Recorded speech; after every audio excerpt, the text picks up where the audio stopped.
Continues with Steve Murphy. Yeah. All right, thank you, Jason and Anna. And now for this Thursday, January 12th, live and local. This is CTV News at 6.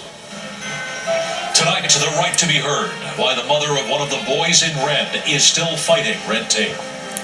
Coroner Act in New Brunswick dates from the very, very early part of the 1900s. Neither open nor shut, and still no answers about evidence missing from a police lockup. It's now been 7 months. Okay, and we have not had any answers. And a sign of the times, American politics cuts close to home. I was thinking about flying down for the inauguration. Live from our Maritime News Center, this is CTV News. Here is Steve Murphy. Good evening, everyone. We lead the broadcast tonight with a mother who is still fighting for change 9 years after her son was killed in a terrible crash that no one will ever forget. He was one of the boys in red, the 7 members of the Bathurst High School basketball team who died along with their coach's wife when their van collided with a transport truck on a stormy night 9 years ago today. The families couldn't get standing at the coroner's inquest, leaving many of their questions unanswered, something that still has not changed. Here is CTV's Cami Kepke. January 12th is always a solemn anniversary in New Brunswick. A yearly roadside vigil remembers the victims of the Bathurst van crash 9 years ago.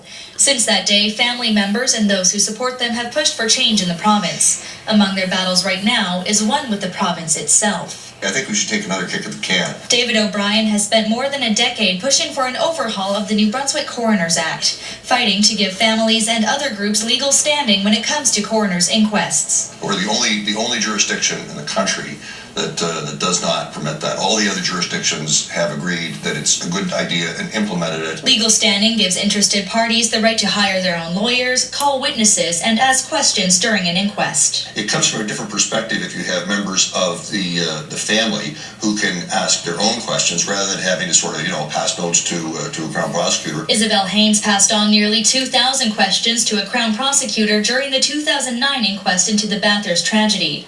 Her son Daniel was one of the victims. Her group Van Angels has fought for the government to update the act, and she still remembers feeling shut out of the Bathurst inquest whenever she sees another family in the same situation. I just feel for them. I say, oh my gosh, if they only knew what they have to go through to get the answers they want. It's unbelievable that we are still dealing with a Coroner's Act that does not do so many things for the living and for the dead. And if its aim is to protect the living, I don't think it achieves its goal. The pair do believe acts adopted by other provinces are more effective. Moncton native Ashley Smith was the subject of an inquiry after her 2007 death in an Ontario jail.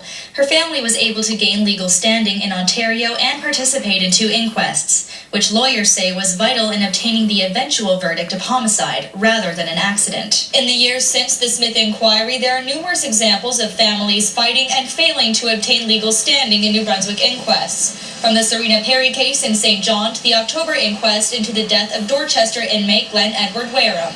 2003, 2008, 2009, 2011, and I wrote the last letter, 2013. But liberal conservative, we never really got any sort of principled response as to why they declined to do what's been done everywhere else in the country. The Bar Association hasn't requested the Gallant government update the act, but feel change needs to come soon. The Department of Justice and Public Safety did not respond to CTV's request for comment by airtime. Cami Kepke, CTV News, Bathurst. A second funeral has been held.